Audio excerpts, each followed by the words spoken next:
Assalamualaikum dan salam sejahtera. Nama saya Muhammad Amir Danish bin Kamaluddin. Terdapat dua perkara yang ingin saya kongsikan, iaitu Melaka sebagai pusat perdagangan dan keruntuhan kerajaan Melaka. Yang pertama, pada abad ke-15, Pelabuhan Melaka menjadi amat terkenal dan mendapat tetamu daripada seluruh sudut dunia, yang menjadikan mereka maju dalam bidang perdagangan. Yang kedua ialah keruntuhan kerajaan Melaka yang berlaku semasa penurunan tahta kepada generasi muda. Ini menimbulkan konflik di dalam kerajaan Melaka yang akhirnya membuatkan mereka lemah semasa diserang dan akhirnya ditakluk oleh kerajaan Portugis. Itu saja daripada saya. Terima kasih. Assalamualaikum warahmatullahi wabarakatuh dan selamat sejahtera. Nama saya Muhammad Safwan dari kelas BHRM 12134. Video kami adalah tentang faktor-faktor kejatuhan Kesultanan Melayu Melaka. Seperti kita semua tahu, Kesultanan Melayu Melaka adalah sebuah kerajaan yang terkenal dan termasyhur di Asia Tenggara. Faktor-faktor yang telah dipaparkan di dalam video tersebut adalah pengkhianatan dalam kalangan pembesar, kelemahan kuasa tentera dan juga sistem pemerintahan yang lemah. Kesan-kesan yang telah juga dipaparkan adalah wujudnya masyarakat kahwin campur, wujudnya tulisan rasmi kepada masyarakat Melayu, dan juga Kesultanan Melayu Melaka seperti kita semua tahu pada zaman sekarang, Kesultanan Melayu Melaka telah dihapuskan. Iktibar yang kita boleh ambil daripada sejarah yang telah tertulis adalah kita harus bersatu padu sebagai satu kaum di Malaysia. Kita di Malaysia ini adalah, walaupun berbilang kaum dan berbilang bangsa, berbilang bahasa, kita harus bersatu padu. Tidak melihat pada warna kulit, tidak melihat pada perbezaan agama dan tidak melihat pada perbezaan budaya kita sendiri.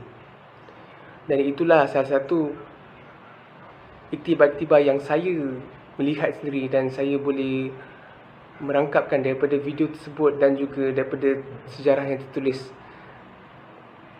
Dan itu sahaja daripada saya. Assalamualaikum warahmatullahi wabarakatuh. Bismillahirrahmanirrahim. Assalamualaikum warahmatullahi wabarakatuh dan selamat sejahtera. Nama saya Muhammad Ikmal Azim bin Ashiruddin.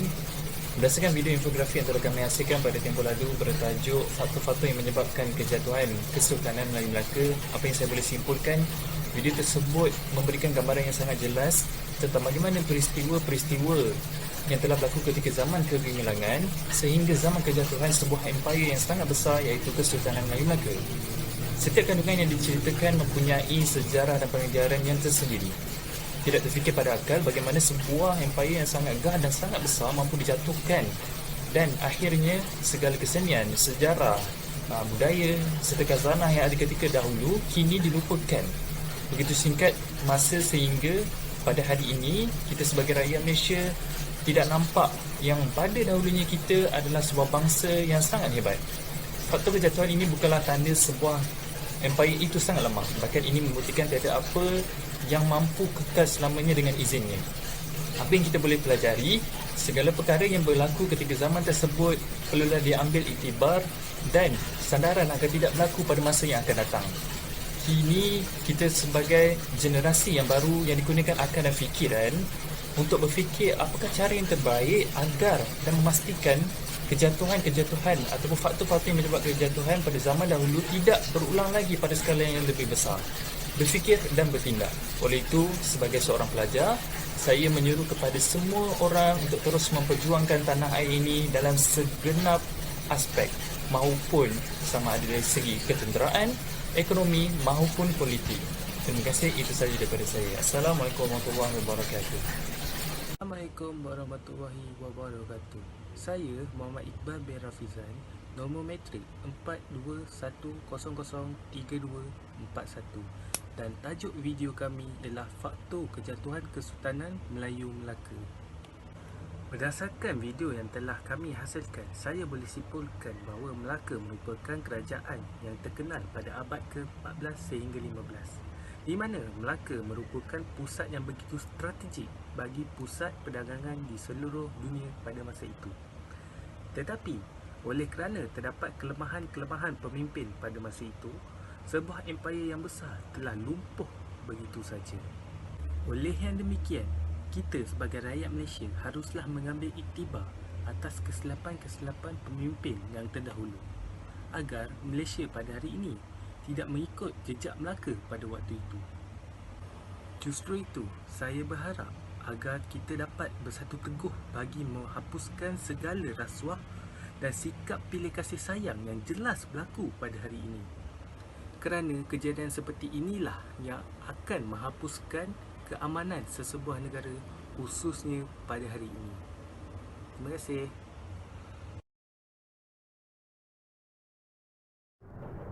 Selamat sejahtera, nama saya Utaya Kumar. Semasa menjalani kajian yang bertajuk Kejatuhan Kesultanan Melayu Melaka, saya telah mendapati beberapa maklumat dan fakta yang berkaitan dengan tajuk yang telah kami dikaji. Antaranya ialah kepentingan Kesultanan Melayu Melaka dalam perkembangan ilmu di Melaka. Semasa kegemilangan Kesultanan Melayu Melaka, istana telah dijadikan sebagai pusat kegiatan ilmu, di mana ia menjadi tempat pertemuan utama pendakwah dan cendekiawan Islam. Antara aktiviti yang telah dijalankan di istana ialah penulisan, perterjemahan dan penyaduran kitab agama Islam. Ini telah memberi sumbangan yang sangat besar kepada pengaruh agama Islam di Melaka. Melaka telah memberi kepentingan yang sangat besar kepada ilmu kerana mereka telah mengetahui penguasaan ilmu adalah sangat penting dalam pemerintahan sesebuah negara. Assalamualaikum warahmatullahi wabarakatuh. Nama saya Nik Ahmad Haziq Syakir bin Nik Abdul Rahman, bernombor matrik 4211003601. Okey, tajuk video kami pada kali ini adalah berkaitan tentang faktor kejatuhan Kesultanan Melayu Melaka. Okey, seperti mana yang kita ketahui, Melaka merupakan laluan yang baik bagi aktiviti perdagangan dan merupakan sebuah pusat yang sangat besar pada masa itu. Oleh secara tidak langsung, Melaka menjadi satu tempat persinggahan bagi para pedagang-pedagang pada masa tersebut. Yang seterusnya, keteguhan kerajaan Melaka yang gah ini mula goyah dan merosot setelah ditakluk oleh Portugis. Sebuah empayar kerajaan Melaka ini telah pun lumpuh oleh kerana sikap pemimpin-pemimpin yang lemah pada masa dahulu. Salah satu kelemahan pemimpin pada masa itu adalah pengkhianatan para pembesar Melaka itu sendiri. Dengan ini, kita hendaklah mengambil serius tentang isu ini supaya pisang tidak akan berbuah dua kali pada masa yang akan datang. Pada era globalisasi tanpa limitasi ini, terdapat begitu banyak kes pergaduhan antara kaum dan campur tangan dari pihak luar yang kita dapat lihat. Bagi mengelakkan berlakunya kes sebegini, media massa seharusnya memberi pendedahan terhadap pentingnya bersatu padu serta memupuk rakyat supaya bersifat setia dan cinta akan negara. Saya mengambil peluang ini agar seluruh rakyat Malaysia melakukan perubahan demi kemakmuran bersama. Sekian saja daripada saya. Terima kasih.